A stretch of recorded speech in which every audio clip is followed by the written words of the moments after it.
A 27-year-old teacher from South Carolina is accused of sending a student nude pictures on Snapchat and having sexual contact with him in the parking lot of a Pizza Hut. The alleged sexual battery happened twice last month. The charges Reagan Anderson faces say the teen was either 16 or 17 and wasn't coerced. Deputies in Orangeburg County said they found out about the alleged sexual battery last month after a coach noticed the nude photos on the student's phone. Anderson was a teacher at Holly Hill Academy, that's a private school. The student's mom actually called out Anderson in court Thursday when she spoke. This is what she said, quote, "A trusted teacher, coach, and friend that abused our trust and violated her oath as an educator and has ruined our son's life. He should be 100% focused on being a fun-loving, football-playing young man, but this predator has robbed him of that ability." Reagan Anderson appeared in court on Thursday. The judge actually set her bail at $2,500. The charges she faces carry a possible sentence of less than 5 years in prison. I'm Anjanette Levy. Happy Friday. This is Crime Fix. This is Law and Crime's rundown of the top stories in both the worlds of crime and law. Big news in a trial we covered for you, gavel to gavel, here on Law and Crime. Maya Kowalski has filed a criminal complaint claiming she was sexually assaulted at Johns Hopkins All Children's Hospital in St. Petersburg, Florida.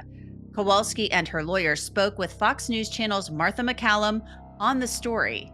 I am claiming that there was sexual abuse. It's something that I was quite quiet about for a couple of years because I was worried it wasn't going to be taken seriously.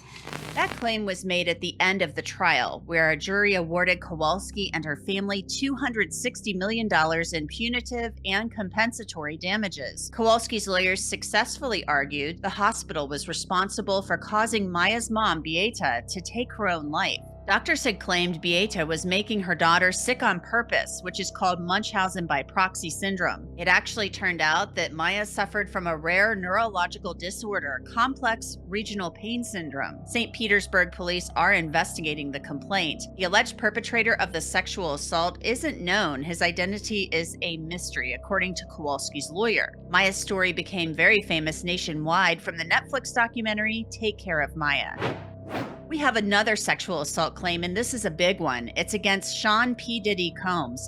His ex-girlfriend, Cassie, has filed a lawsuit claiming that he sexually assaulted and beat her. That civil suit has such shocking allegations, it actually includes a trigger warning on the first page. Cassie, whose legal name is Cassandra Ventura, claims that Combs forced her to have sex with male sex workers, beat her savagely, raped her, and forced her to carry his gun in her purse as a reminder of just how dangerous he could be. The two started dating back in 2005 when Cassie was 19 and Combs was 37. It's important to note that Combs has not been accused of a crime in criminal court and has not ever been charged with it. He hasn't responded to this suit just yet. This year hasn't exactly been great for Combs as far as allegations go. His name has come up repeatedly in the investigation into the murder of rapper Tupac Shakur back in 1996. Dwayne Keefe D. Davis is charged in that murder, and Davis has claimed many times to be associated with Combs. Combs' company did not respond to an earlier request from me and Law and Crime about Keefe D. and Tupac Shakur's murder. A Colorado plastic surgeon is going to jail for 2 weeks after his patient's heart stopped on the operating table. The Colorado Medical Board suspended Dr. Jeffrey Kim's medical license after he was sentenced to 15 days in jail and 2 years of probation. 18-year-old Emma Lynn Wynn was undergoing a breast augmentation surgery back in 2019 when she went into cardiac arrest after getting anesthesia. She was in a coma and died 14 months later. On the day of the incident, Kim did CPR on Wynn and got her heart going again, but actually misled her family about what was going on and just how serious her condition was. He didn't transfer her to a hospital and told his staff not to call 911. Can you believe that? Kim will also have to pay a $50,000 fine, pay for court costs, and do 120 hours of public service at a long-term care facility for people who have brain injuries. Police in Wichita, Kansas actually believe that domestic violence led to a young woman's death. 24-year-old Brittany Wicker was found dead in her home from a gunshot wound last Sunday. Now police say they found her suspected killer in Texas. Wichita police say they worked with the Department of Homeland Security and Border Patrol to arrest 26-year-old Carlos Anderson Honeycutt in Brownsville, Texas. They're now working to get him extradited back to Kansas. Anderson Honeycutt is charged with first-degree murder. In another case, Oregon police didn't have to go too far to find their man this week. The Oregon City Police Department says Anthony Wessel walked right into the police station and confessed to killing his wife. He said he shot her. Police rushed to the home and found Anna Wessel dead from 2 gunshot wounds to the head. The two had 4 children who were at school when the shooting happened. Anna Wessel was a manager at a local game store called Geeks and Games in Oregon City. She was well known in the community. The night before her death, she had actually organized a tournament for a card collecting game. Anthony Wessel is charged with second-degree murder. You probably remember Johnny Depp's lawyer, Camille Vasquez, and her tough cross-examinations during the defamation trial. I mean, how could you forget? Sitting here today, you have not donated the $7 million, donated, not pledged, donated the $7 million divorce settlement to charity. I use pledge and donation synonymous with one another. But I don't. Ms. Heard, I don't use it synonymously. That's how donations are paid. Ms. Heard, respectfully, that's not my question. Well, Vasquez is now being recognized for her work with an award from the American Lawyer. That's a site that covers legal news. Her law firm, Brown Rudnick, posted a message from her on X. Take a look. This is one of the moments I call a pinch me moment.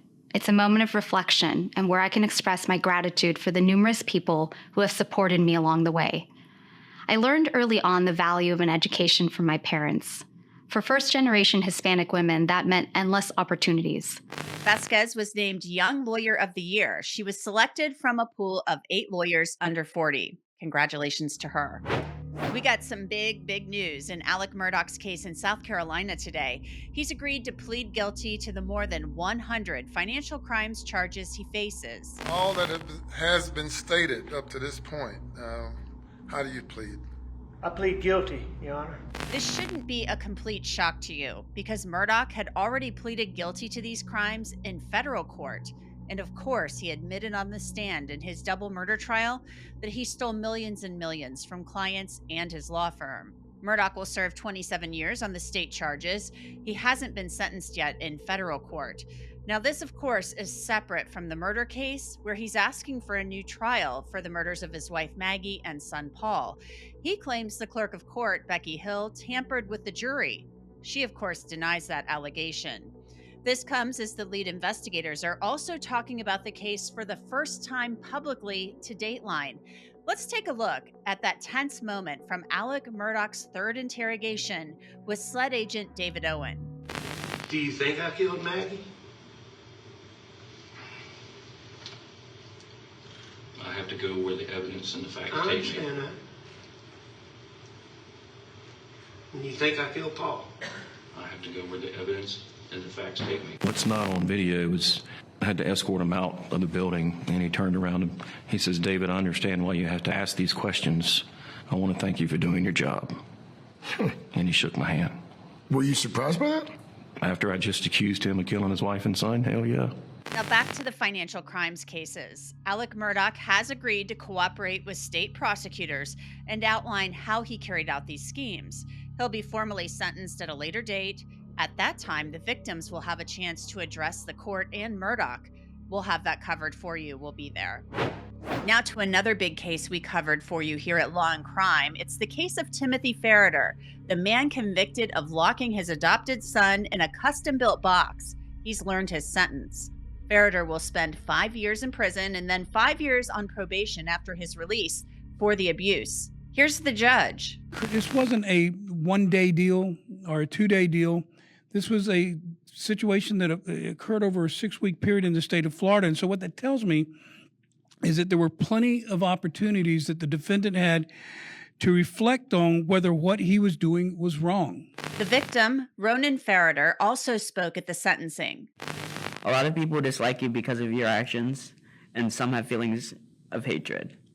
However, I still love you, and I will continue to love you for the rest of my days.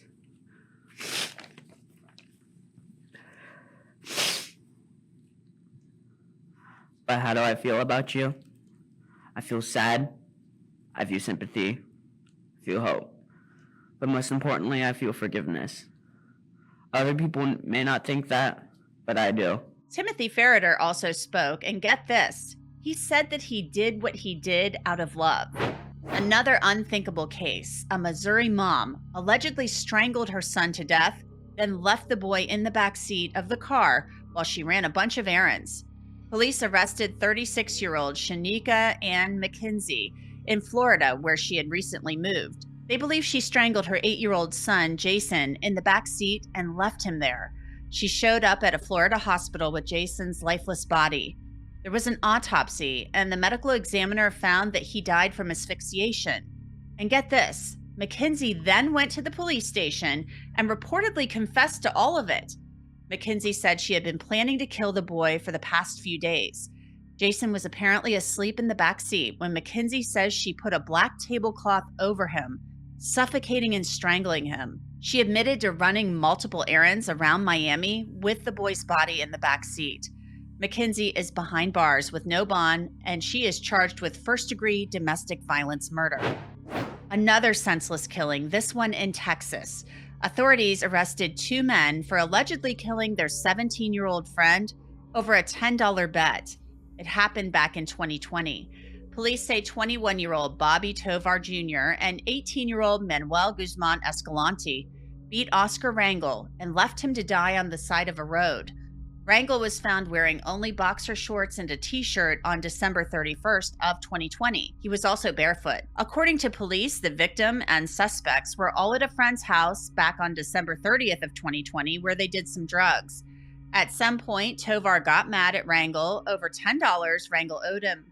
The suspects reportedly put the highly intoxicated victim in the bed of a truck, drove for a bit, and then took him out, beat him on the side of the road, leaving him to die in the cold, according to investigators. Both Tovar and Guzman Escalante are expected in court next month. Now to Michigan for a story that makes you think, did that really actually happen? This man went to court this week, and he decided to interrupt the judge to let her know he was on a mission. Scott Schultz is a convicted sex offender. He was in court this week for an arraignment after allegedly trying to break into several homes in a Mount Clemens, Michigan neighborhood. The 60-year-old interrupted the judge at one point to say, quote, "I'm on a mission I have to complete by year's end." The prosecutor stopped him right there and didn't allow him to continue.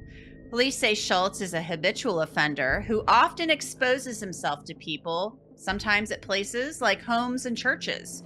For now, Schultz is being held on a $500,000 bond on charges of home invasion and indecent exposure. And that's your crime fix for this Friday, November 17th, 2023. I'm Anjanette Levy. Thanks so much for joining us. Remember, you can watch Crime Fix every night on Law&Crime's YouTube channel at 6 p.m. Eastern Time, and you can also download it wherever you get your favorite podcasts. We'll see you on Monday. Have a great weekend.